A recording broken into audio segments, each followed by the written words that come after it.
서울의 밤하늘을 수놓은 보석처럼 아우라타워 최상층 스카이라운지는 눈부신 빛으로 가득했다.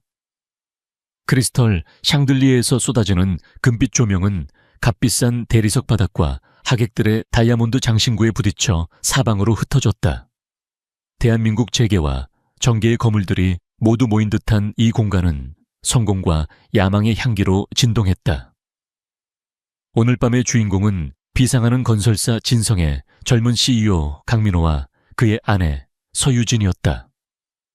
그들의 결혼 10주년 기념 파티이자 진성의 야심찬 신규 프로젝트 더 포레스트 한남의 성공을 자축하는 자리였다.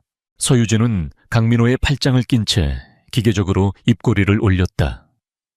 수많은 카메라 플래시가 쉴 새 없이 터졌고 사람들은 시기심과 감탄이 뒤섞인 눈으로 그녀를 바라보았다. 모두가 그녀를 부러워했다.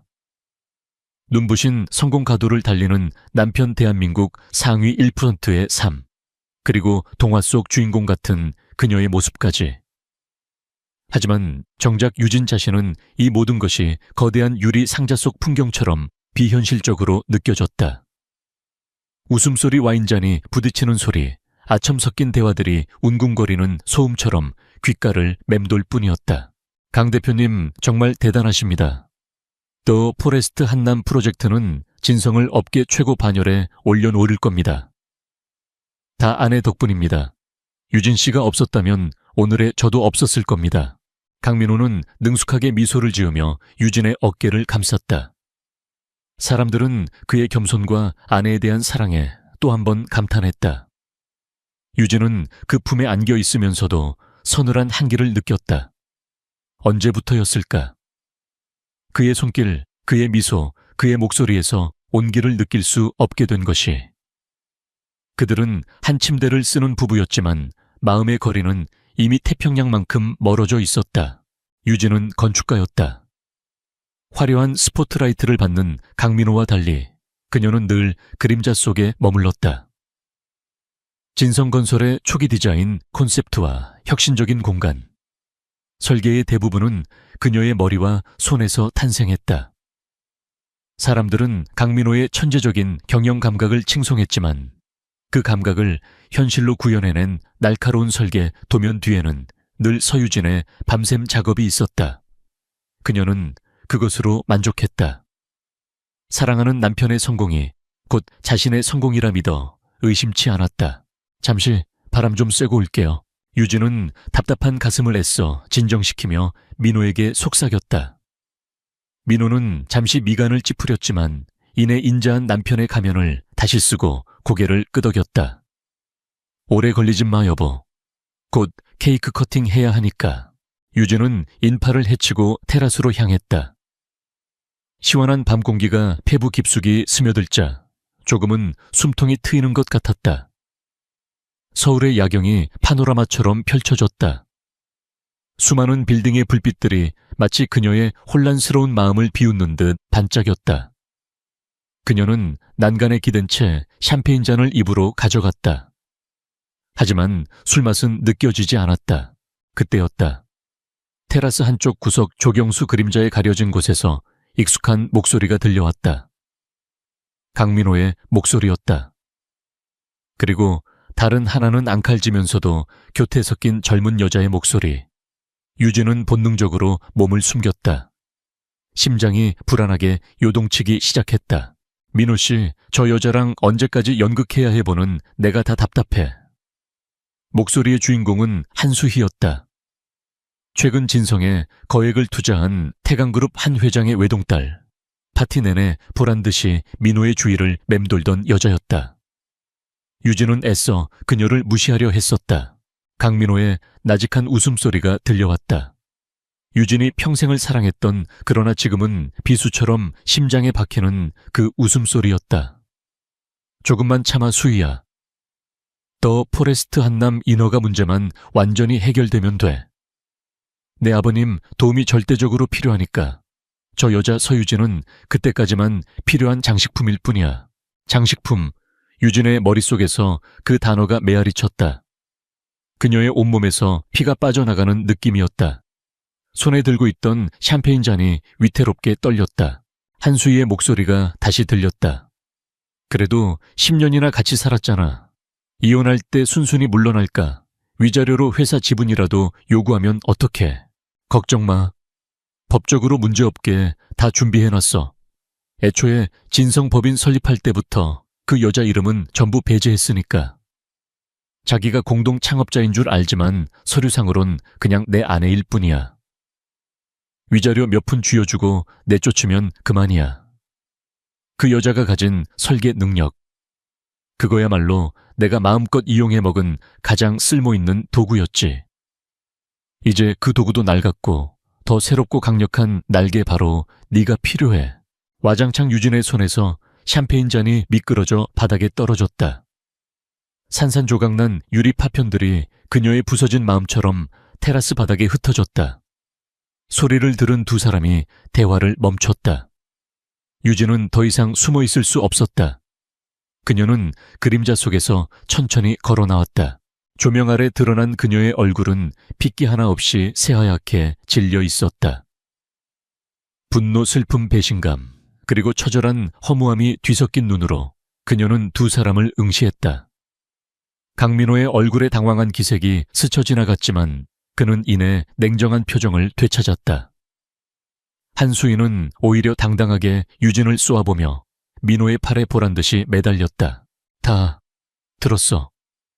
유진의 목소리는 낙엽처럼 메마르게 갈라져 나왔다. 강민호는 넥타이를 고쳐 매며 차갑게 말했다. 잘 됐군. 어차피 조만간 말해야 할 참이었어. 당신도 들었으니 알겠지만 우리 관계는 여기까지야. 이 파티만 끝나면 변호사를 통해 서류를 보낼 테니 조용히 도장만 찍어. 지난 10년간 호의호식하게 해준 값으로 생각하고 시끄럽게 굴지 않는 게 좋을 거야. 호의호식.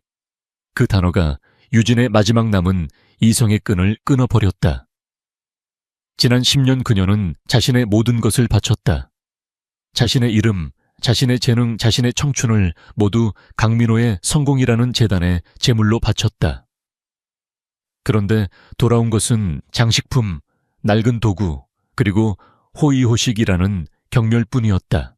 그 순간 라운지 안에서 사회자의 우렁찬 목소리가 터져 나왔다. 자, 이제 오늘의 주인공이신 강민호 대표님과 사모님을 모시고 결혼 10주년 기념 케이크를 자르는 시간을 갖겠습니다. 두 분 무대 중앙으로 모시겠습니다. 우레와 같은 박수 소리가 테라스까지 들려왔다. 강민호는 유진의 팔을 거칠게 잡아 끌었다. 들었지? 어서 들어가서 웃어. 당신의 마지막 역할이야. 이 파티만 망치지 마. 그럼 최소한의 품위는 지켜줄 테니. 유진은 뿌리치지 않았다.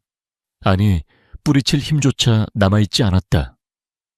그녀는 꼭두각시처럼 강민호에게 이끌려 다시 눈부신 조명 속으로 걸어 들어갔다. 수많은 사람들의 축복, 어린 시선 속에서 그녀는 남편의 옆에 섰다. 5단으로 쌓아 올린 거대한 케이크 앞에서 강민호는 그녀의 손을 잡고 길고 날카로운 케이크 칼을 함께 쥐었다. 카메라 플래시가 다시 한번 세례처럼 쏟아졌다. 사람들의 얼굴에는 미소가 가득했다. 하지만 유진의 눈에는 그 모든 것이 지옥의 풍경처럼 보였다. 그녀는 자신에게 속삭였다. 서유진, 모든 것은 끝났어. 강민호와 함께 케이크를 자르는 그 순간 유진은 결심했다. 복수 아니다. 그런 진부한 단어로는 이 처절함을 표현할 수 없다. 그녀는 그가 가장 소중하게 생각하는 모든 것, 그가 그녀에게서 훔쳐가서 이룬 모든 것을 그의 눈앞에서 무너뜨릴 것이다. 그의 방식이 아닌 오직 그녀 자신의 방식으로 가장 냉정하고 가장 철저하게 케이크에 달콤한 크림이 잘려나가며 두 사람의 완벽했던 10년의 결혼 생활도 그렇게 단칼에 잘려나갔다. 파티는 절정을 향해 치닫고 있었지만 서유진의 세상은 이미 폐허가 되어 있었다. 그리고 그 폐허 속에서 이전과는 전혀 다른 차갑고 강인한 무언가가 조용히 싹트기 시작했다. 파티에 소란과 위선적인 불빛이 사라진 다음 날, 아침 서유진은 차가운 현실과 마주했다. 강민호는 단 하루의 유예도 허락하지 않았다. 그의 변호사 사무실 숨막히는 가죽 냄새와 묵직한 서류 더미로 가득한 그 방에서 유진은 이혼 합의서 앞에 앉아 있었다. 강민호는 없었다. 그는 이런 지저분한 절차에 자신의 귀한 시간을 낭비할 사람이 아니었다. 대신 감정이라곤 찾아볼 수 없는 얼굴의 변호사가 기계적인 목소리로 조항들을 읊어 내려갔다. 유진은 듣고 있지 않았다. 그녀의 눈은 합의서 맨 아래 재산 분할 항목에 고정되어 있었다. 위자료 5억 원, 기타 부동산 및 주식에 대한 소유권 및 청구권 일체를 포기한다. 5억. 지난 10년 자신의 청춘과 재능 밤샘으로 지사운 수많은 날들의 가치가 고작 5억이었다.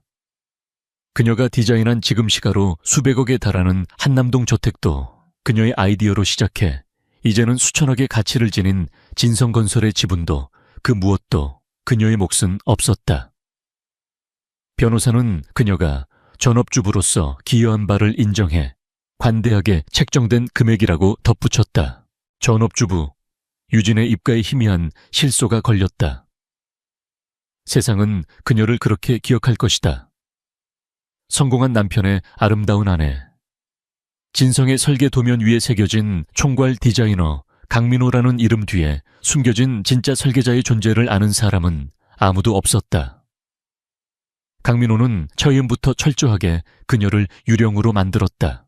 서명하시죠. 강민호 대표님께서 더 이상 시간을 끌고 싶어 하지 않으십니다. 변호사가 펜을 내밀며 재촉했다. 유진은 펜을 들었다. 손이 미세하게 떨렸다. 이 종이 한 장에 서명하는 순간 그녀의 지난 10년은 공식적으로 삭제된다. 그녀는 더 이상 강민호의 아내도 진성의 그림자 설계자도 아닌 그냥 서유진이 된다. 아무것도 남지 않은. 그러나 바로 그 순간 기묘한 평온함이 그녀를 감쌌다. 모든 것을 잃었다는 것은 더 이상 잃을 것이 없다는 의미이기도 했다. 그녀는 망설임 없이 자신의 이름을 적었다. 서, 유, 진. 그녀가 마지막 획을 긋자 변호사는 만족스러운 듯 서류를 낚아채 갔다. 이제 한남동 자택에서 짐을 정리할 시간 24시간을 드리겠습니다. 그 이후에는 무단 침입으로 간주될 수 있으니 유념하시기 바랍니다. 그것이 끝이었다. 자신이 모든 벽돌과 창문의 위치까지 직접 고르며 설계했던 집으로 돌아왔을 때 그곳은 더 이상 그녀의 집이 아니었다. 모든 공간, 모든 가구가 배신감의 흔적으로 얼룩져 있었다. 거실에 걸린 거대한 웨딩 사진 속에서 행복하게 웃고 있는 20대의 자신이 너무나도 가여워 보였다. 그녀는 사진을 내려 벽에 기대 세웠다. 그녀는 무엇을 가져가야 할까? 명품 가방들, 보석들, 강민호가 선물이라는 이름으로 던져주었던 것들. 그녀는 그 모든 것을 경멸적으로 쳐다보았다. 그것들은 사랑의 증표가 아니라 그녀를 가두는 황금 감옥의 창살들이었다. 결국 그녀가 챙긴 것은 단출했다. 낡은 스케치북 몇 권 달아빠진 제도용 연필 세트, 그리고 부모님의 유품인 작은 사진 한 장. 그녀는 이 모든 것을 낡은 여행 가방 하나에 담았다. 집을 나서기 전 그녀는 마지막으로 자신의 작업실을 돌아보았다. 벽면을 가득 채운 설계도들, 수많은 건축 서적들. 저것들이야말로 그녀의 진짜 인생이었다. 하지만 가져갈 수는 없었다. 이제는 모두 진성건설의 자산이었으니까. 문을 닫고 나오는 순간 등 뒤에서 철컥하고 잠기는 소리가 그녀의 과거에 마침표를 찍는 것 같았다. 서울은 거대하고 차가웠다. 하룻밤 사이에 그녀는 이 도시의 미아가 되었다. 허름한 비즈니스 호텔에 임시로 거처를 정한 유진은 며칠 동안 시체처럼 누워만 있었다. 핸드폰은 꺼두었다. 세상의 동정도 호기심 어린 연락도 받고 싶지 않았다. 텅 빈 천장을 바라보며 그녀는 끝없이 생각했다. 무엇이 잘못되었을까? 어디서부터 다시 시작해야 할까? 아니, 시작이라는 것이 가능하기는 할까? 며칠이 지났을까? 굶주림에 못 이겨 밖으로 나온 날, 하늘은 그녀의 마음처럼 잿빛이었다. 무작정 걷기 시작했다. 정처 없는 걸음은 서울의 가장 화려한 거리 테헤란로로 향했다. 마천루들이 하늘을 찌를 듯 솟아있었고 잘 차려입은 직장인들이 빠른 걸음으로 그녀를 스쳐 지나갔다. 모두가 자신의 목표를 향해 달려가고 있었다. 오직 그녀만이 이 거대한 도시의 흐름 속에서 길을 잃고 멈춰 서 있었다. 그때 장대비가 쏟아지기 시작했다. 마치 하늘이 그녀를 위해 울어주는 것 같았다. 사람들은 비명을 지르며 처마 밑이나 건물 안으로 뛰어 들어갔다. 유진은 피하지 않았다. 차가운 빗줄기가 그녀의 얼굴과 옷을 적셨다. 어쩌면 이 비가 그녀의 머릿속을 가득 채운 혼란과 절망을 씻어내 줄지도 모른다고 생각했다. 하지만 비는 점점 더 거세졌고 흠뻑 젖은 몸에서 느껴지는 한기에 그녀는 본능적으로 비를 피할 곳을 찾았다. 바로 그때 그녀의 눈에 들어온 곳이 있었다. 아우라타워 1층에 위치한 작은 갤러리. 공간에 미학 미래 건축 특별전이라는 현수막이 걸려 있었다.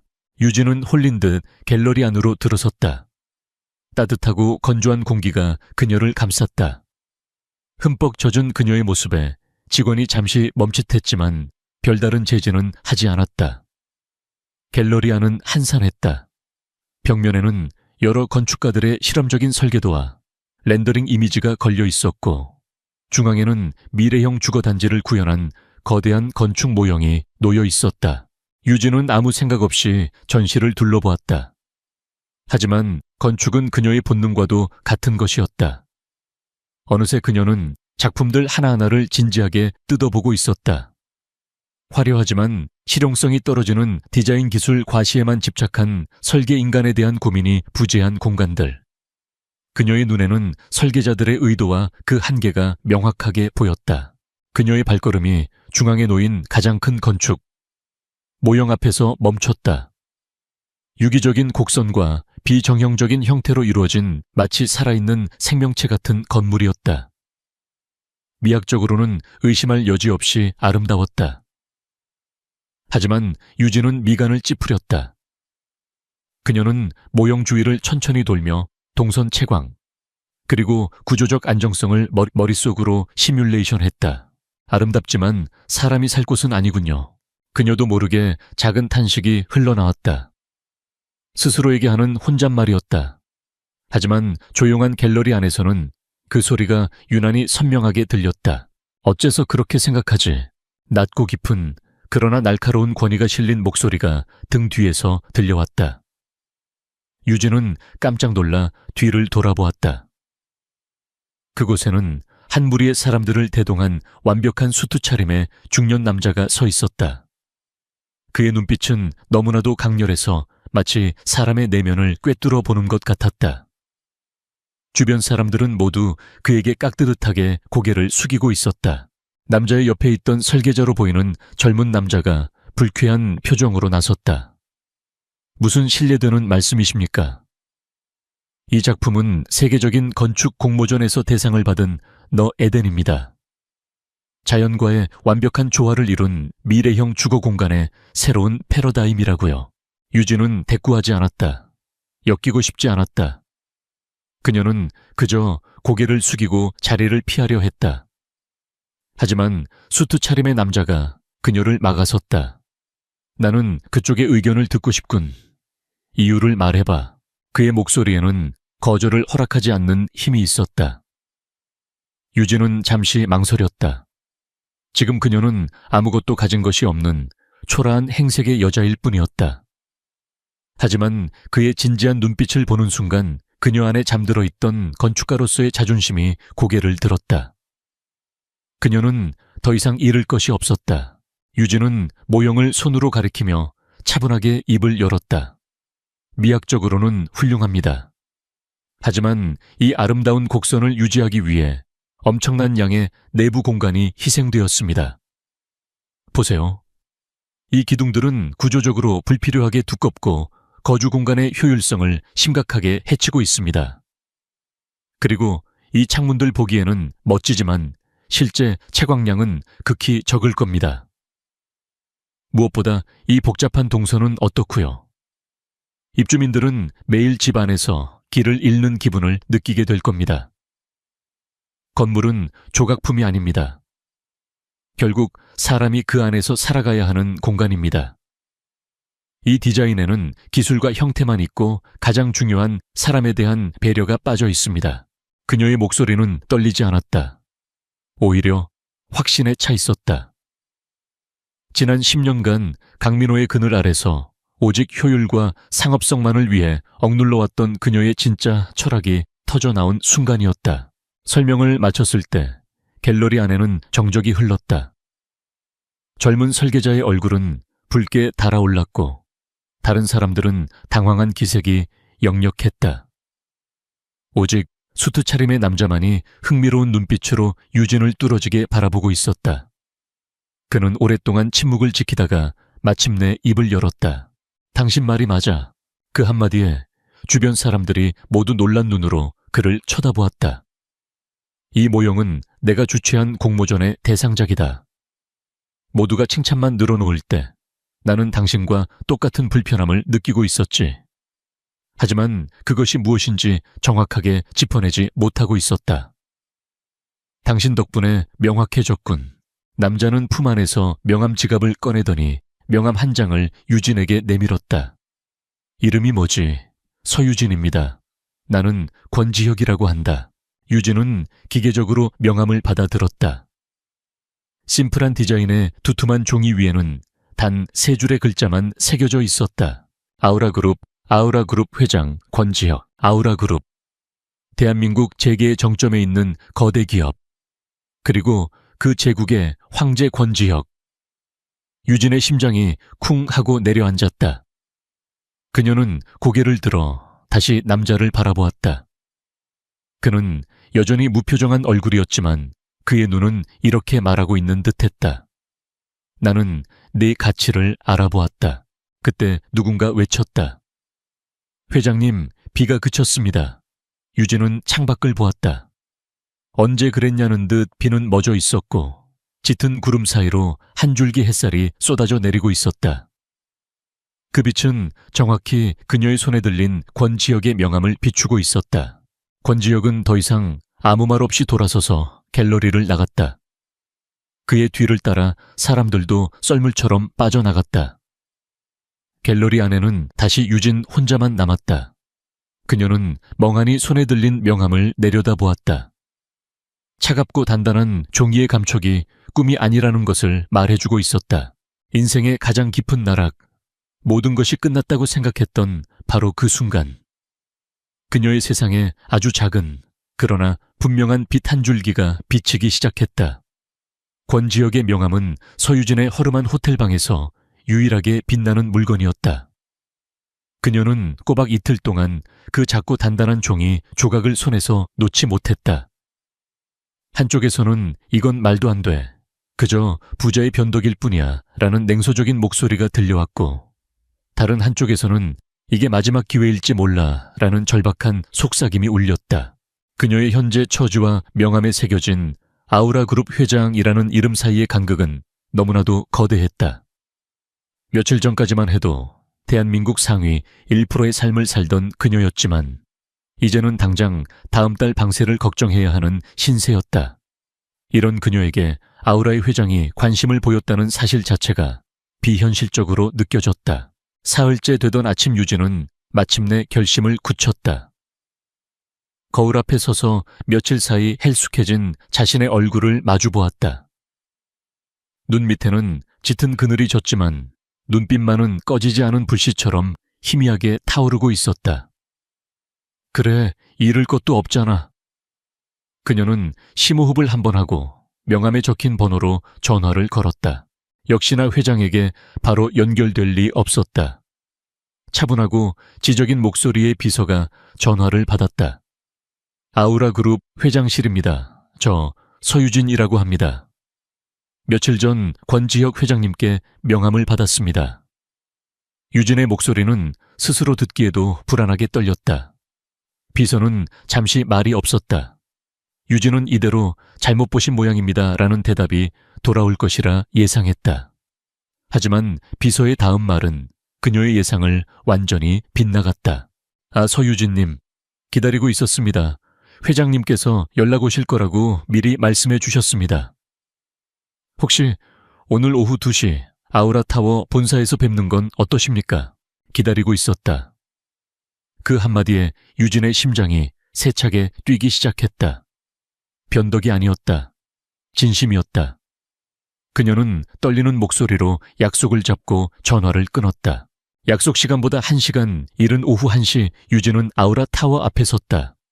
하늘을 찌를 듯 솟아오른 거대한 빌딩은 그 자체로 권력과 성공의 상징이었다. 위압적인 건물 앞에서 그녀는 자신이 한없이 작고 초라하게 느껴졌다. 그녀가 가진 옷 중에 가장 단정하고 깔끔한 블라우스와 슬랙스를 입었지만 빌딩 로비를 오가는 사람들의 화려함 속에서는 여전히 이질적인 존재였다. 하지만 그녀는 주눅들지 않았다. 허리를 꼿꼿이 펴고 당당하게 로비로 들어섰다. 안내 데스크에 신분을 밝히자 직원은 정중하게 그녀를 최상층으로 가는 전용 엘리베이터로 안내했다. 귀가 먹먹해지는 빠른 속도로 엘리베이터가 상승하는 동안 유진은 창밖으로 점점 작아지는 서울의 풍경을 내려다보았다. 불과 며칠 전 그녀는 저 도시의 꼭대기에서 모든 것을 잃었다. 그리고 지금 다시 꼭대기로 올라가고 있었다. 운명의 장난 같았다. 회장실은 권지혁이라는 사람을 그대로 닮아 있었다. 불필요한 장식은 하나도 없었다. 거대하고 미니멀한 공간 최고급이지만 화려하지 않은 가구들, 그리고 한쪽 벽면을 가득 채운 통유리창 너머로 서울이 한눈에 들어오는 압도적인 전망. 권력의 정점은 이토록 고요하고 서늘한 곳이구나, 유진은 생각했다. 권지혁은 책상에 앉아 서류를 보고 있다가 유진을 발견하고는 자리에서 일어났다. 그는 쓸데없는 안부 인사는 생략했다. 앉지. 그가 가리킨 소파에 유진이 앉자 그는 곧바로 본론으로 들어갔다. 그는 테이블 위에 거대한 설계도 뭉치와 두꺼운 보고서를 펼쳐놓았다. 제주도 평온의 섬 프로젝트. 권지혁이 입을 열었다. 아우라 그룹이 야심차게 추진 중인 최고급 리조트 단지 조성 사업이지. 국내 최고의 설계팀과 시공사를 붙였지만 결과는 이 모양이야. 그의 손가락이 가리킨 보고서에는 예산 초과, 공사 지연, 설계 결함 같은 붉은 글씨들이 가득했다. 설계는 평범하고 자연과의 조화는커녕 주변 경관을 해치고 있어. 이대로는 아우라의 이름에 먹칠만 할 뿐이다. 그래서 프로젝트를 전면 재검토하기로 결정했다. 그는 유진을 똑바로 쳐다보았다. 그의 눈빛은 여전히 그녀의 모든 것을 꿰뚫어 보는 듯했다. 서유진 씨, 당신에게 정식 직책을 주려는 게 아니야. 나는 당신의 재능을 돈으로 사고 싶지 않다. 다만 기회를 주려는 것뿐이지. 그는 유진에게 얇은 계약서 한 장을 내밀었다. 이 프로젝트의 임시 컨설턴트로 참여해 줬으면 한다. 기간은 3개월. 이 안에 이 죽어가는 프로젝트를 살려낼 방법을 찾아내. 설계든 콘셉트든 무엇이든 상관없어. 당신의 방식으로 이 프로젝트의 심장을 다시 뛰게 만들어. 그것은 파격적인 제안인 동시에 잔인한 시험대였다. 정해진 답도 보장된 미래도 없었다. 오직 결과로만 증명해야 하는 자리. 실패하면 그녀는 다시 길거리로 나앉게 될 것이다.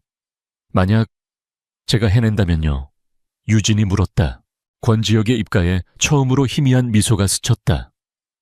그땐 당신의 가치를 아우라가 정식으로 사겠다.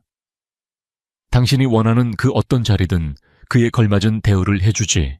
유진은 더 이상 망설이지 않았다. 그녀는 계약서를 집어들고 서명란에 자신의 이름을 적었다. 이번에는 떨리지 않았다. 그녀의 눈에서는 오랫동안 잃어버렸던 생기와 투지가 불타오르고 있었다. 하겠습니다. 다음 날 유진은 평온의 섬 프로젝트 팀에 합류했다.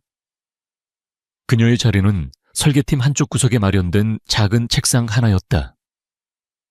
권지혁 회장이 직접 내려보낸 낙하산 컨설턴트. 프로젝트 팀원들의 시선은 노골적으로 차가웠다. 특히 설계팀을 이끌고 있는 박 부장은 대놓고 그녀를 무시했다. 서유진 씨라고 했죠. 건축 쪽 경력은 어떻게 되시는지. 박 부장은 이력서 한 장 없이 나타난 유진을 위아래로 훑으며 비아냥거리듯 물었다. 이전에는 진성건설에서 일했습니다. 아, 진성건설. 강민호 대표가 이끄는. 거기라면 설계는 전부 강 대표가 직접 하는 걸로 유명하던데. 무슨 일을 하셨죠? 그의 말에는 당신 같은 여자가 뭘 알겠어 라는 경멸이 담겨 있었다.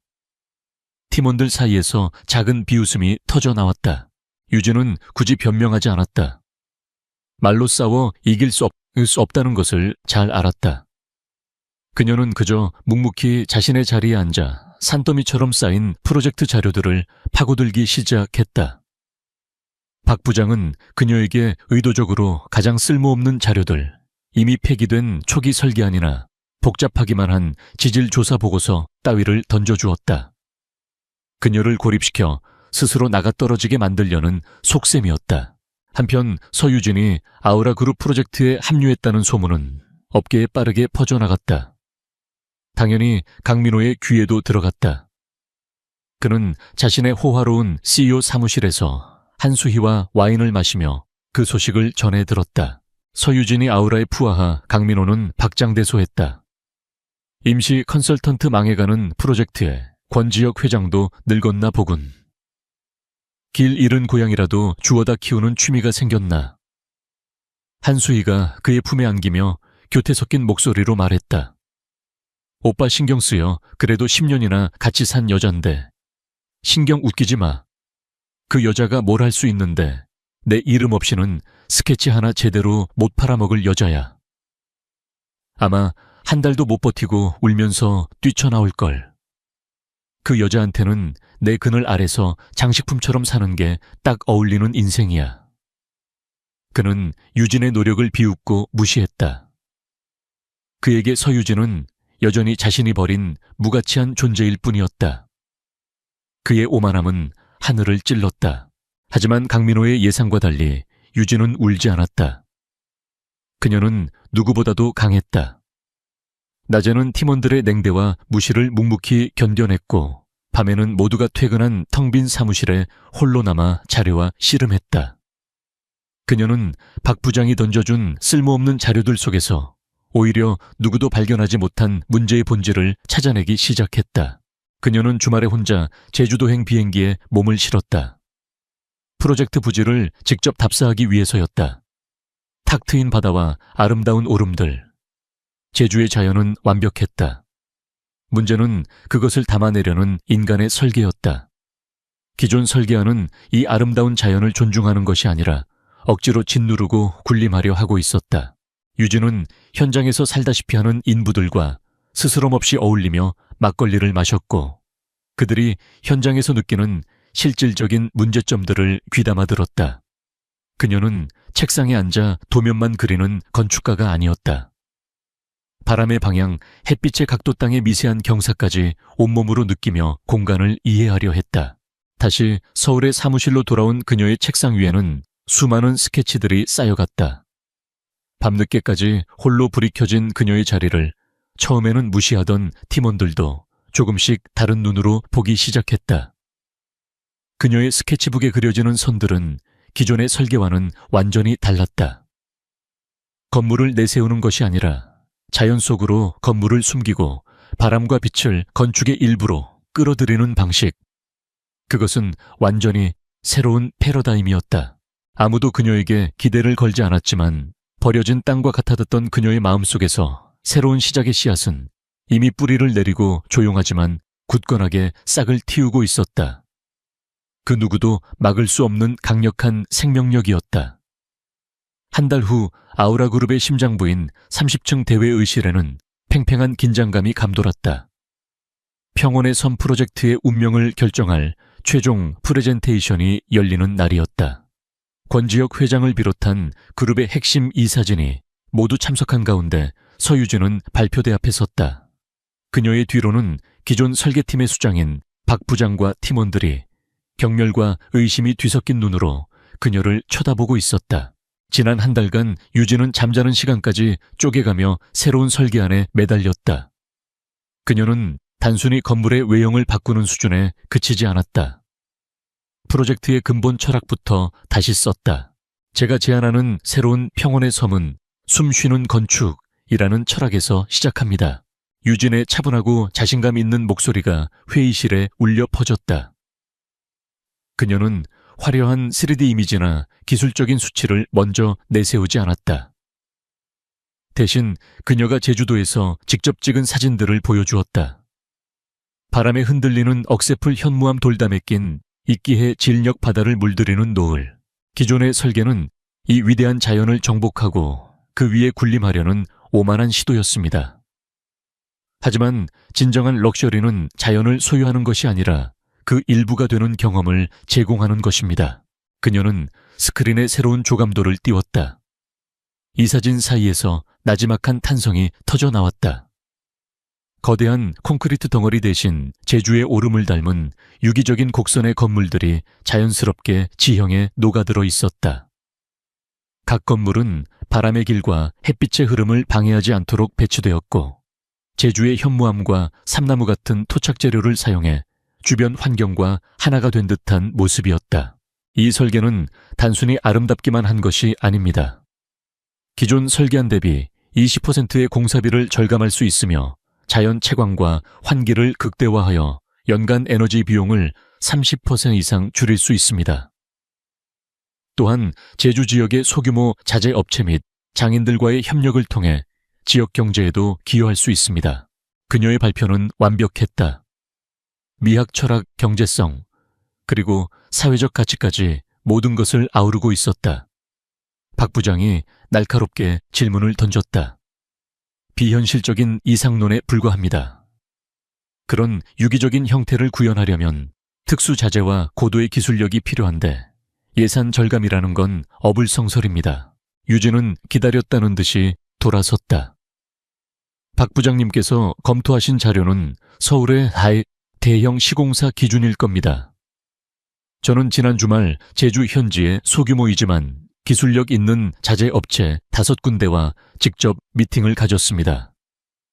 그들은 제주의 기후와 토양에 맞는 자재를 훨씬 합리적인 가격에 공급할 수 있으며 제 설계안을 구현할 충분한 기술력을 보유하고 있음을 확인했습니다. 이건 그들에게 받은 상세 견적서입니다. 그녀가 스크린에 띄운 상세한 견적서에 박 부장은 입을 다물었다.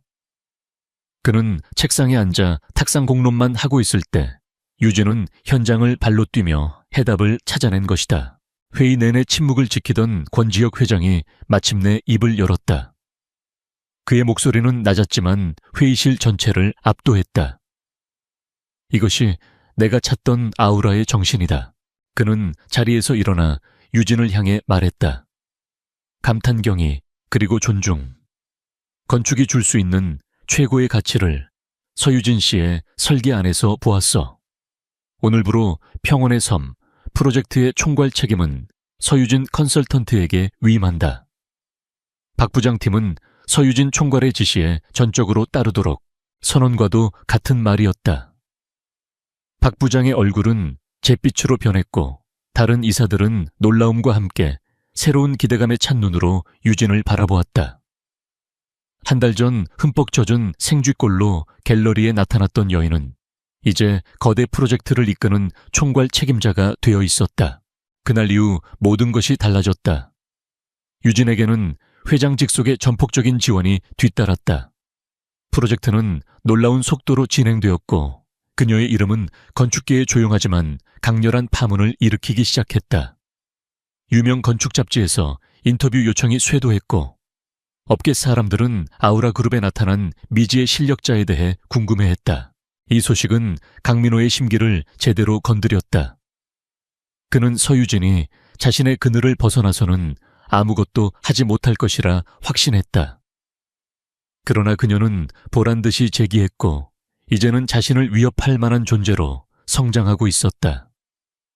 그의 자존심에 깊은 상처가 났다. 분노와 조바심에 휩싸인 그는 비열한 방법을 쓰기 시작했다. 서유진이 아우라 권지혁 회장에 숨겨둔 여자라는 소문을 퍼뜨려 밤마다 회장실에 불려 올라간다는 자극적인 내용으로 강민호는 자신의 신복인 홍보팀장에게 지시했다. 그리고 진성이랑 거래하는 모든 자재 업체에 연락해 아우라 제주 프로젝트에는 절대 협조하지 말라고 압력을 넣어 위약금은 진성이 물어주겠다고 해 돈으로 길을 막아버리는 거야. 악의적인 소문이 증권가 정보지를 통해 퍼져나가기 시작했다. 유진의 성공은 그녀의 실력이 아닌 권력자와의 부적절한 관계 덕분이라는 내용이었다. 동시에 평온의 섬 프로젝트는 자재 수급에 심각한 차질을 빚기 시작했다. 약속했던 업체들이 갑자기 계약을 파기하거나 납품을 미루기 시작한 것이다. 강민호의 보이지 않는 손이 그녀의 발목을 잡고 있었다. 유진은 혼란에 빠졌다. 설계도면 위에서의 싸움에는 익숙했지만 이런 식의 비열한 인신공격과 비즈니스 방해 공작은 처음 겪는 일이었다. 그녀가 회의실에서 고군분투하고 있을 때 권지혁의 비서에게서 연락이 왔다. 회장님이 찾으신다는 것이었다. 늦은 밤 회장실에서 권지혁은 직접 내린 차를 그녀에게 건넸다. 힘들겠지. 그는 모든 것을 알고 있다는 듯 말했다. 강민호 지신가? 아마도요. 분노가 느껴지는군. 하지만 분노로 싸우면 지는 거야.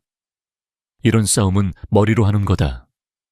그는 단순한 위로 대신 냉정한 전략을 제시했다. 소문은 무시해. 당신의 실력으로 증명하면 자연히 사라질 것들이다. 문제는 자재 수급이야.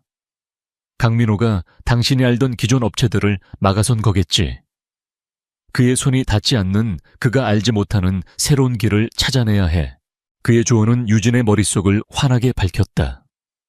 그녀는 그동안 자신이 진성에 있을 때의 인맥과 경험에 무의식적으로 의존하고 있었다. 권지혁은 그녀가 스스로의 한계를 깨고 더 넓은 시야를 갖도록 이끌어주고 있었다.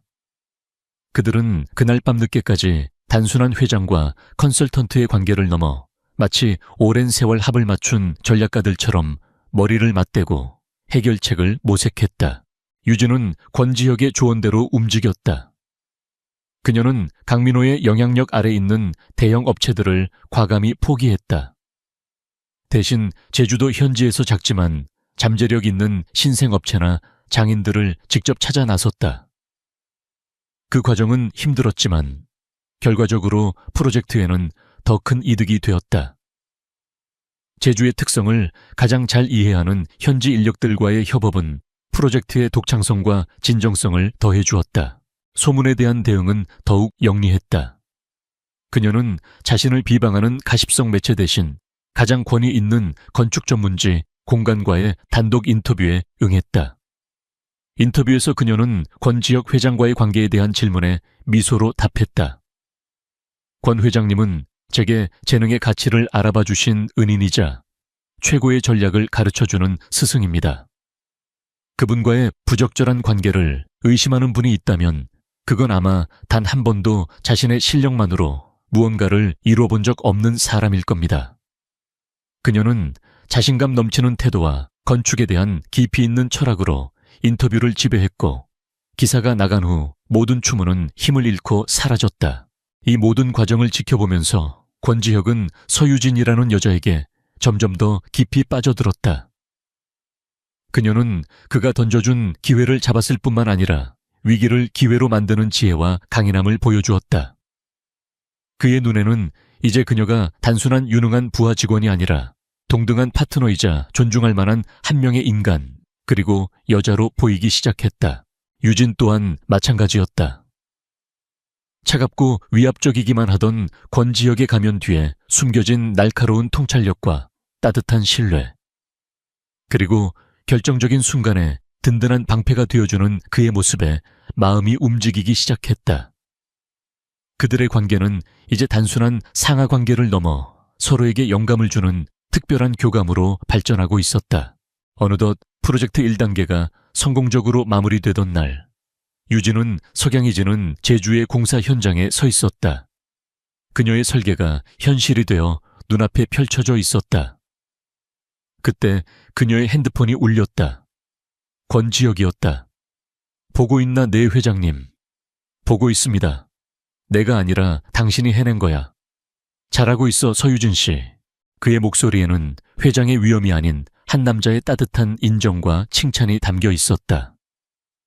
유진은 전화기를 든 채 붉게 물든 하늘과 그녀의 꿈이 자라나고 있는 땅을 바라보며 미소 지었다.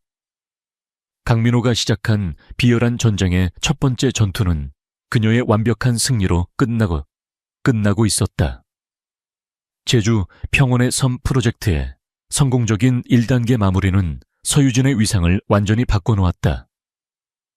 그녀는 더 이상 임시 컨설턴트가 아니었다. 권지혁 회장은 약속대로 그녀의 가치를 정식으로 샀다. 아우라 그룹 내에 신설된 미래전략 디자인 본부의 본부장. 그것이 그녀의 새로운 직함이었다. 회장 직속의 독립적인 조직으로 그룹의 모든 건축 및 디자인 관련 프로젝트를 총괄하고 미래 방향성을 제시하는 핵심적인 자리였다. 그녀는 이제 명실상부한 아우라 그룹의 최고 임원 중 한 명이 된 것이다. 그녀의 성공은 강민호의 실패와 극명한 대조를 이루었다. 유진의 프로젝트가 찬사를 받는 동안 강민호의 진성건설은 무리한 사업 확장과 자금난으로 흔들리고 있었다. 특히 한수희의 아버지 한 회장의 투자를 받아 야심차게 시작했던 더 포레스트 한남 프로젝트가 서울시의 강화된 환경 규제에 발목이 잡히면서 심각한 유동성 위기에 빠졌다. 강민호는 점점 더 초조해졌고 그의 오만한 얼굴에는 그늘이 드리워지기 시작했다. 유진은 더 이상 과거에 얽매이지 않으려 했다. 그녀의 세상은 이제 아우라 그룹과 새로운 프로젝트들로 가득 차 있었다. 하지만 운명은 그녀가 과거를 완전히 지워버리는 것을 허락하지 않았다. 어느 날 권지혁 회장이 그녀를 호출했다. 회장실의 분위기는 평소보다 무거웠다. M&A 시장에 흥미로운 매물이 하나 나왔어. 권지혁이 모니터를 그녀 쪽으로 돌리며 말했다. 화면에는 진성건설 경영난으로 비공개 매각 추진이라는 제목의 비밀 보고서가 띄워져 있었다. 유진의 심장이 쿵 하고 내려앉았다. 그녀가 청춘을 바쳐 일군 그녀의 분신과도 같았던 회사가 매물로 나왔다는 사실에 만감이 교차했다. 강민호가 결국 백기를 드는군. 아우라가 인수할 만한 가치가 있는지 서 본부장이 직접 검토해 줬으면 해. 누구보다 진성을 잘 아는 사람일 테니 그것은 회장으로서 내리는 합리적인 지시였다. 하지만 유진에게는 너무나도 가혹한 임무였다. 자신이 버림받았던 회사의 가치를 이제는 자신이 평가해야 하는 아이러니한 상황. 그녀는 거절할 수 없었다. 힐러소단 위에서 알겠습니다. 유진은 아우라의 M&A 팀과 함께 진성건설에 대한 실사 작업에 착수했다. 강민호는 아우라 그룹이 유력한 인수 후보라는 사실에 굴욕감을 느끼면서도 자금난을 해결하기 위해 어쩔 수 없이 협조했다.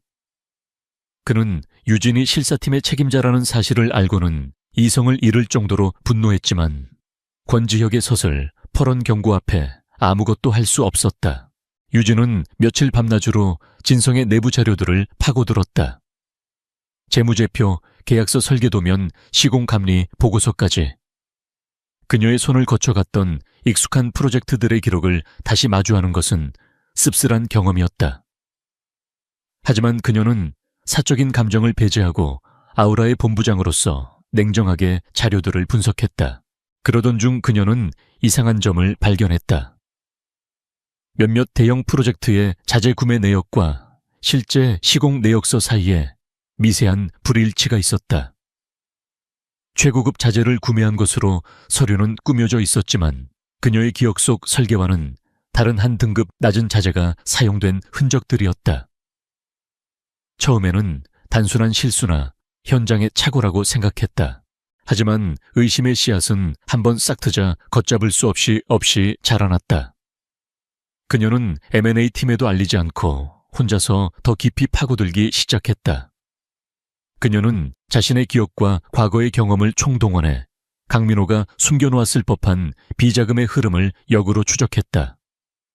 그녀가 진성에 있을 당시 강민호는 늘 영업비용이라는 명목으로 거액의 현금을 사용하곤 했다. 당시에는 회사를 위한 일이라고 믿었지만 지금 와서 보니 모든 것이 의심스러웠다. 그녀는 페이퍼 컴퍼니로 의심되는 몇몇 유령 회사들의 법인 등기부등본을 떼어보았다. 대표이사는 모두 낯선 이름들이었다. 하지만 그 회사들의 주소지가 하나같이 강민호의 친인척들이 소유한 허름한 오피스텔이라는 사실을 알아낸 순간 유진의 등줄기에 소름이 돋았다. 퍼즐 조각들이 하나씩 맞춰지기 시작했다. 강민호는 유령 회사를 통해 자재를 납품받는 것처럼 서류를 꾸며 공사비를 부풀리고 그 차액을 비자금으로 빼돌렸다. 그리고 실제 공사에는 저가의 불량 자재를 사용해 원가를 맞춘 것이다. 심지어 그가 빼돌린 돈의 일부는 한수희의 명품 쇼핑이나 해외여행 경비로 흘러들어간 정황까지 포착되었다. 가장 충격적인 사실은 그런 비리가 저질러진 프로젝트들이 대부분 유진이 직접 설계했던 그녀의 자부심과도 같았던 건물들이라는 점이었다. 특히 그녀가 가장 애착을 가졌던 어린이 도서관 프로젝트. 그녀는 아이들의 건강을 위해 최고급 친환경 자재만을 고집했었다. 하지만 강민호는 그녀의 설계를 무시하고 기준치 이상의 발암물질이 검출되는 저가 중국산 자재를 사용했다는 시공 기록을 발견했다. 유진은 배신감에 몸을 떨었다. 이것은 단순히 돈을 횡령한 수준의 문제가 아니었다. 수많은 사람들의 안전과 생명을 담보로 자신의 배를 채운 용서받을 수 없는 범죄였다. 그녀의 손에는 강민호의 제국을 한 번에 무너뜨릴 수 있는 핵폭탄급 증거들이 들려 있었다. 그녀는 당장이라도 이 모든 것을 세상에 폭로하고 싶었다. 강민호와 한수희가 법의 심판을 받고 모든 것을 잃고 무너지는 모습을 보고 싶었다. 정의를 실현하고 싶었다. 하지만 바로 그 순간 그녀의 머릿속에 진성건설 직원들의 얼굴이 스쳐 지나갔다. 10년 동안 동고동락했던 설계팀 동료들, 늘 묵묵히 현장을 지키던 김 부장님, 갓 입사해서 그녀를 따르던 신입사원들, 그들은 모두 아무 죄가 없었다. 그저 자신의 자리에서 성실하게 일했을 뿐이다. 만약 이 사실이 알려지면 진성건설은 공중분해될 것이다. 수백 명의 직원들이 하루아침에 직장을 잃고 길거리로 나앉게 될 것이다. 그들의 가족들은 또 어떻게 되는가? 유진은 극심한 딜레마에 빠졌다. 정의를 위한 폭로인가? 아니면 수백 명의 무고한 사람들을 위한 침묵인가? 강민호 한 사람을 심판하기 위해 그녀가 한때 우리 회사라고 불렀던 곳 전체를 파괴해야 하는가? 그것이 과연 옳은 일일까? 그녀는 며칠 밤을 뜬 눈으로 세웠다. 손에 쥔 증거 자료들은 너무나도 무거웠다. 한 사람의 인생을 구원할 수도 파멸시킬 수도 있는 힘. 그녀는 그 힘을 어떻게 사용해야 할지 알 수 없었다. 결국 그녀는 권지혁을 찾아갔다. 그의 앞에서만큼은 자신의 나약함을 보일 수 있을 것 같았다. 그녀는 자신이 찾아낸 모든 증거와 함께 자신의 고뇌를 솔직하게 털어놓았다. 제가 어떻게 해야 할지 모르겠습니다. 권지혁은 오랫동안 아무 말 없이 그녀의 이야기를 들어주었다. 그는 그녀가 가져온 자료들을 꼼꼼히 검토한 후 깊은 한숨을 내쉬었다. 강민호는 괴물이 되었군. 그는 잠시 창밖을 바라보며 생각에 잠겼다가 다시 유진을 향해 몸을 돌렸다. 서 본부장, 선택은 당신 몫이야. 하지만 한 가지만 묻지. 당신이 침묵한다면 그 건물들에서 살아갈 사람들의 안전은 누가 책임지지 제2, 제3의 사고가 일어나지 않으리란 보장이 있나 썩은 부인은 도려내야 해. 고통스럽더라도 그렇지 않으면 온몸으로 독이 퍼져나갈 뿐이야. 그의 말은 냉정했지만 그 안에는 사람의 생명을 최우선으로 생각하는 경영자의 철학이 담겨 있었다. 그리고 진성의 무고한 직원들, 그들이 걱정되는 마음은 이해한다. 하지만 진정한 리더라면 무너진 폐허 위에서도 새로운 희망을 만들어낼 방법을 찾아야 하는 것 아닐까. 권지혁의 말은 유진의 혼란스러운 마음을 관통하는 빛과 같았다. 그녀는 깨달았다. 침묵은 책임 회피일 뿐 결코 해결책이 될 수 없다는 것을. 진정한 책임은 문제를 직시하고 고통을 감수하더라도 최선의 길을 찾아 나서는 것이었다. 그리고 그녀는 이제 혼자가 아니었다. 그녀의 곁에는 권지혁이라는 든든한 지원군이 있었다. 유진은 마침내 결심을 굳혔다. 그녀의 눈빛이 다시 차갑고 단단해졌다. 회장님, 아우라가 진성건설을 인수해야 할 이유는 사라졌습니다. 하지만 제가 이 문제를 해결해야 할 이유는 분명해졌습니다. 그녀는 더 이상 복수를 꿈꾸는 피해자가 아니었다. 그녀는 불의에 맞서 싸우고 무너진 정의를 바로 세우려는 전사였다. 그녀는 강민호가 가장 빛나고 싶어 하는 순간, 그가 모든 것을 가졌다고 착각하는 바로 그 순간에 그의 모든 것을 앗아가기로 결심했다. 가장 공개적이고 가장 철저한 방식으로. 진성건설의 정기 주주총회가 열리는 호텔 연회장은 기대와 긴장감으로 가득 차 있었다. 얼마 전까지만 해도 부도 직전까지 몰렸던 진성건설은 강민호 대표의 수완으로 중견건설사 태영 ENC와의 합병이라는 기적같은 회생카드를 손에 넣었다. 오늘 주주총회는 바로 그 합병안을 최종 승인하는 자리였다. 강단 위에 선 강민호의 얼굴에는 다시 오만함과 자신감이 넘실거렸다. 그는 이 자리를 통해 화려하게 부활하고 자신을 위협했던 모든 세력에게 건재함을 과시할 생각이었다. 객석 맨 앞줄에는 한껏 치장한 한수희가 승리자의 미소를 지으며 앉아 있었다. 존경하는 주주 여러분, 그리고 내외 귀빈 여러분. 지금부터 진성건설의 새로운 미래를 열어갈 태영 ENC와의 합병안에 대한 최종 표결을 시작하겠습니다. 의장의 목소리가 낭랑하게 울려 퍼지고 강민호가 의기양양하게 단상에 오르려던 바로 그 순간이었다. 고항, 연회장의 육중한 문이 열리고 모든 사람들의 시선이 그곳으로 쏠렸다. 그곳에는 서유진이 서 있었다. 날카롭게 재단된 검은색 비즈니스 수트를 입은 그녀는 더 이상 과거에 상처 입은 아내가 아니었다. 그녀의 눈빛은 강철처럼 차갑고 단단했으며 온몸에서는 감히 범접할 수 없는 아우라그룹 미래전략 디자인 본부장의 위엄이 뿜어져 나왔다. 그녀는 혼자가 아니었다. 그 뒤로는 아우라그룹의 변호인단과 회계사들이 그림자처럼 따르고 있었다. 연 회장이 술렁이기 시작했다. 강민호는 자신의 눈을 의심했다. 경악은 이내 주체할 수 없는 분노로 바뀌었다. 서유진, 당신이 여길 어디라고 와. 그가 고함을 질렀지만 유진은 그에게 눈길조차 주지 않았다.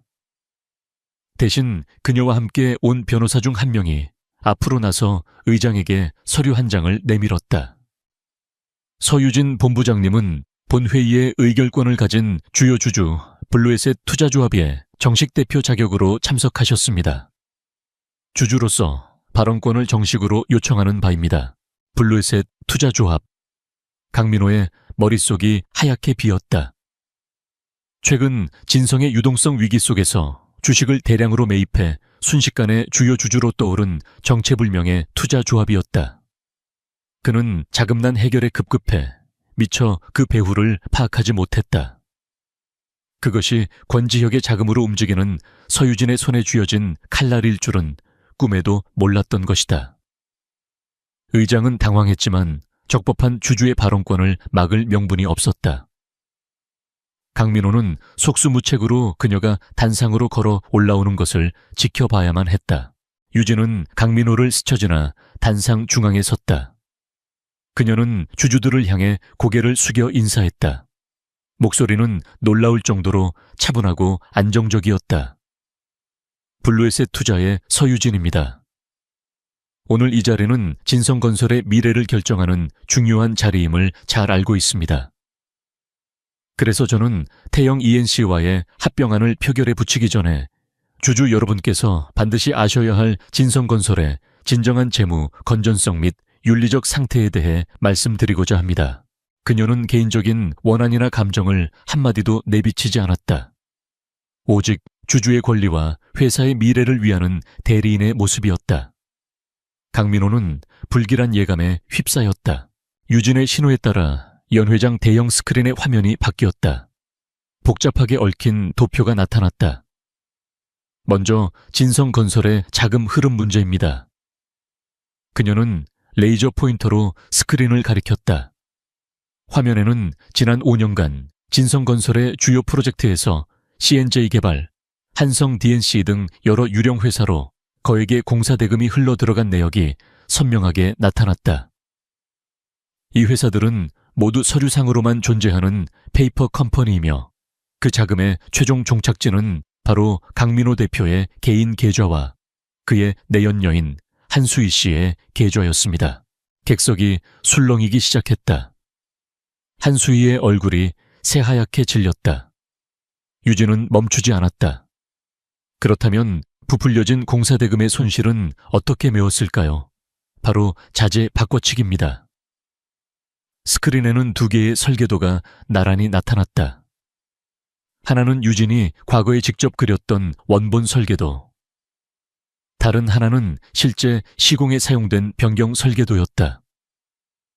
왼쪽은 제가 직접 설계했던 어린이 도서관의 원본 설계도입니다. 아이들의 건강을 위해 최고급 친환경 강마루를 사용하도록 명시되어 있습니다. 하지만 오른쪽 실제 시공 내역을 보시죠. 기준치 이상의 포르말데히드와 같은 1급 발암물질이 검출된 저가 중국산 합판마루가 사용되었습니다. 이것은 독립된 연구기관의 성분 분석 보고서입니다. 화면에 아이들의 건강을 위협하는 유해물질 수치가 뜨자 주주들 사이에서 격한 고함이 터져 나왔다. 이것은 단순한 비리를 넘어선 파렴치한 범죄였다. 이 모든 과정은 조작된 안전검사 보고서로 은폐되었습니다. 여기 담당 공무원에게 거액의 뇌물이 건네진 내역도 있습니다. 유진이 내놓는 증거들은 너무나도 구체적이고 명백해서 아무도 반박할 수 없었다. 연 회장은 아수라장이 되었다. 강민호의 성공 신화를 취재하러 왔던 기자들은 이제 그의 파멸을 담기 위해 미친 듯이 카메라 셔터를 눌러댔다. 마침내 강민호의 이성이 끊어졌다. 그는 유진에게 달려들 듯 소리쳤다. 거짓말. 이 모든 건 이 여자가 내게 앙심을 품고 꾸며낸 거짓말입니다. 저 여자는 복수심에 눈이 먼 악녀라고요. 하지만 그의 발악은 얼음처럼 차가운 유진의 평정심과 명백한 증거들 앞에서 처량하게 울릴 뿐이었다. 오히려 그의 추한 모습은 모든 의혹이 사실임을 증명하는 것처럼 보였다. 유진은 그때까지 외면하고 있던 강민호를 처음으로 똑바로 쳐다보았다. 그녀의 눈에는 증오나 분노가 아닌 차가운 연민이 담겨 있었다. 강민호 씨, 당신이 무너진 건 내 복수 때문이 아닙니다. 그녀는 마이크를 통해 연 회장의 모든 사람이 들을 수 있도록 또렷하게 말했다. 당신은 당신 자신의 탐욕과 거짓의 무게에 짓눌려 스스로 무너진 겁니다. 그것이 결정타였다.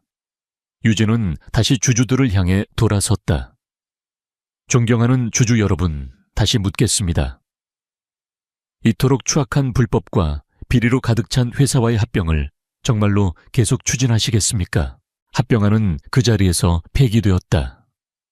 태영 ENC 측 대표는 얼굴이 흑빛이 되어 서둘러 자리를 떴다. 모든 것이 끝났다고 생각된 순간 연 회장 뒷문이 다시 열리며 검찰 수사관들이 들이닥쳤다. 아우라 법무팀이 주주총회 시작과 동시에 검찰의 모든 증거 자료를 제출했던 것이다. 강민호 씨 특정경제범죄 가중처벌 등에 관한 법률 위반 업무상 횡령 및 배임 혐의로 긴급 체포합니다. 수사관들이 강민호의 양팔을 붙잡고 수갑을 채웠다. 그는 이거 놔라고 비명을 지르며 발버둥 쳤지만 결국 힘없이 끌려나갔다. 한때 업계의 총하였던 남자의 초라한 마지막 모습이었다. 유진은 그 모든 광경을 무표정하게 지켜보았다. 그녀의 마음속에서 폭풍이 휘몰아쳤지만 겉으로는 미동도 하지 않았다. 뜨거운 복수가 아니었다. 그것은 가장 차갑고 가장 완벽한 방식의 정의 구현이었다. 같은 시각 아우라타워 회장실. 권지혁은 생중계 화면을 통해 모든 상황을 지켜보고 있었다. 강민호가 끌려나가는 모습을 확인한 그는 조용히 화면을 끄고 짙은 향에 위스키 잔을 들어 올렸다. 그의 입가에 희미하고 만족스러운 미소가 걸려 있었다.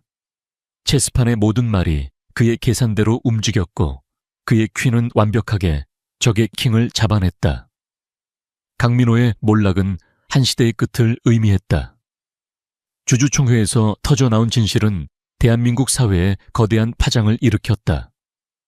언론은 연일 진성건설의 비리 게이트를 대서특필했고 강민호와 그의 공범들은 법의 엄중한 심판을 받았다.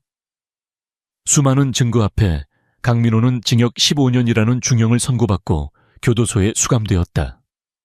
그의 오만했던 제국은 그렇게 한 줌의 재가 되어 사라졌다. 한수희 역시 범죄 수익 은닉 등의 혐의로 징역형을 선고받으며 화려했던 사교계의 여왕에서 범죄자로 전락했다. 정의는 실현되었지만 진성건설에는 혹독한 후폭풍이 몰아쳤다. 회사는 부도 위기에 내몰렸고 수백 명의 직원들은 하루아침에 생계를 위협받는 처지가 되었다. 그들은 자신들의 땀과 노력이 한낱 오너의 탐욕을 채우기 위한 도구로 쓰였다는 사실에 분노하고 절망했다. 모두가 진성건설의 파산을 기정사실로 받아들이던 그때 아우라그룹의 권지혁 회장이 직접 나섰다. 그는 진성건설을 헐값에 인수해 흡수 합병하는 대신 독립경영을 전제로 한 기업회생 프로그램을 가동하겠다고 발표했다. 그리고 그 엄청난 프로젝트를 이끌 책임자로 모두의 예상을 깨고 서유진을 지명했다. 그 소식에 유진은 깊은 고뇌에 빠졌다. 그곳은 그녀에게 지울 수 없는 상처를 준 곳이었다. 다시 그 폐허로 돌아가 잿더미 속에서 무언가를 일궈낼 자신이 없었다. 하지만 그녀의 눈앞에는 망연자실한 채 회사 앞에 모여있는 직원들의 모습이 어른거렸다. 그녀는 그들의 잘못이 아니라는 것을 알고 있었다. 권지혁은 그녀를 강요하지 않았다. 그는 그저 늦은 밤 그녀의 사무실을 찾아와 따뜻한 차 한 잔을 건넬 뿐이었다. 도망쳐도 괜찮아.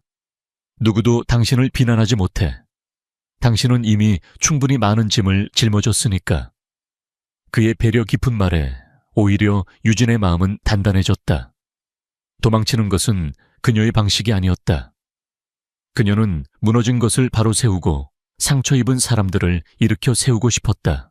며칠 후 서유진은 진성건설의 전 직원들 앞에 섰다.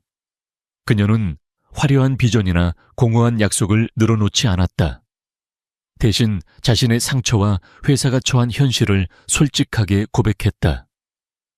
저는 여러분과 마찬가지로 이 회사에 배신당한 피해자입니다. 하지만 동시에 이곳은 제 꿈과 청춘이 담긴 곳이기도 합니다. 저는 이곳을 포기할 수 없습니다. 앞으로 우리의 길은 매우 고통스럽고 더딜 것입니다.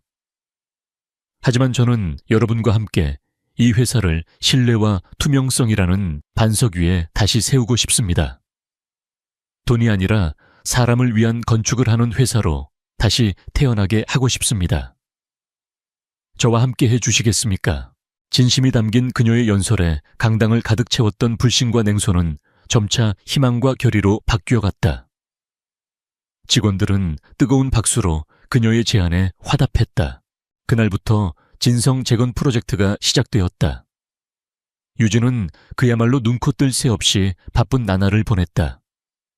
그녀가 가장 먼저 한 일은 강민호가 저지른 부실 공사를 바로잡는 것이었다. 특히 문제가 되었던 어린이 도서관은 전면 재시공에 들어갔다. 그녀는 회사의 어려운 재정 속에서도 최고의 친환경 자재를 사용했고 모든 과정을 시민들에게 투명하게 공개했다. 이 과정은 진성이 잃어버렸던 사회적 신뢰를 회복하는 첫걸음이 되었다. 그녀는 또한 대대적인 내부 개혁을 단행했다. 강민호의 수족처럼 움직이며 비리에 연루되었던 임원들은 모두 해고했고 실력은 있지만 그동안 억압받아왔던 젊고 유능한 인재들을 대거 발탁했다. 서유진의 리더십 아래 진성건설은 서서히 활기를 되찾아갔다. 과거의 오명은 점차 씻겨나갔고 가장 윤리적인 건설사라는 새로운 명성을 얻기 시작했다. 그 모든 과정 속에서 권지혁은 늘 그녀의 곁을 지켰다. 그는 결코 그녀의 경영에 간섭하지 않았다. 대신 그녀가 지쳐 쓰러질 것 같을 때마다 말없이 어깨를 빌려주는 든든한 버팀목이 되어주었다. 때로는 냉철한 조언자로, 때로는 다정한 연인으로. 그들의 사랑은 뜨거운 불꽃이 아니라 깊고 잔잔한 강물처럼 서로의 삶에 스며들었다. 어느 늦은 밤 제시공을 마친 어린이 도서관에 서가 사이를 둘러보던 유진에게 권지혁이 다가왔다. 책 냄새와 나무 냄새가 어우러진 공간 속에서 그는 조용히 그녀의 손을 잡았다. 당신은 내가 본 사람 중에 가장 강한 사람이야. 회장님이 곁에 계셨기 때문이에요. 아니, 당신 스스로가 강했기 때문이지. 나는 그저 당신이라는 보석을 조금 일찍 알아봤을 뿐이야. 서유진, 당신을 사랑해. 그의 담담한 고백에 유진은 그동안 억눌러왔던 모든 감정이 녹아내리는 것을 느꼈다. 그녀는 그의 품에 안겨 처음으로 아이처럼 눈물을 흘렸다. 그것은 슬픔의 눈물이 아닌 기쁨과 안도의 눈물이었다. 그리고 2년의 시간이 흘렀다. 진성건설은 YJ 건축 유진 아키텍스이라는 새로운 이름으로 완벽하게 재탄생했다. 회사는 업계의 트렌드를 선도하는 가장 혁신적이고 신뢰받는 기업으로 자리매김했다. 오늘 서울의 중심부에는 YJ 건축이 설계하고 시공한 서울 시민 아트리움의 개관식이 열리고 있었다. 자연과 도시인간이 조화롭게 어우러진 이 아름다운 건축물은 서울의 새로운 랜드마크로 떠올랐고 설계자인 서유진에게는 세계적인 명성을 안겨주었다. 개관식이 끝난 후 유진은 아트리움 최상층의 루프탑 가든에 홀로 서서해 질녘의 서울을 내려다보고 있었다. 붉은 노을이 도시의 스카이라인을 황금빛으로 물들이고 있었다. 그녀의 마음은 더 이상 과거의 상처에 얽매여 있지 않았다. 오직 평온함과 충만함만이 가득했다. 그때 익숙한 발소리와 함께 권지혁이 그녀의 곁으로 다가와 섰다. 그는 말없이 그녀의 어깨를 감쌌다. 당신이 만든 서울의 새로운 풍경이군. 그의 목소리에는 깊은 사랑과 존경심이 담겨 있었다. 유진은 그에게 기대며 미소 지었다. 아니요, 우리가 함께 만든 풍경이죠. 두 사람은 더 이상 말을 잇지 않았다. 그저 서로에게 기댄 채 서서히 불을 밝히기 시작하는 도시의 야경을 함께 바라볼 뿐이었다. 한때는 배신과 절망의 도시였던 서울은 이제 그들에게 새로운 시작과 영원한 사랑을 약속하는 희망의 도시가 되어 있었다. 차가운 복수심이 있던 자리에는 따뜻한 온기가 공허했던 마음에는 서로를 향한 굳건한 믿음이 채워져 있었다. 그들의 앞에는 이제 눈부신 새 하늘과 새 땅이 펼쳐져 있었다.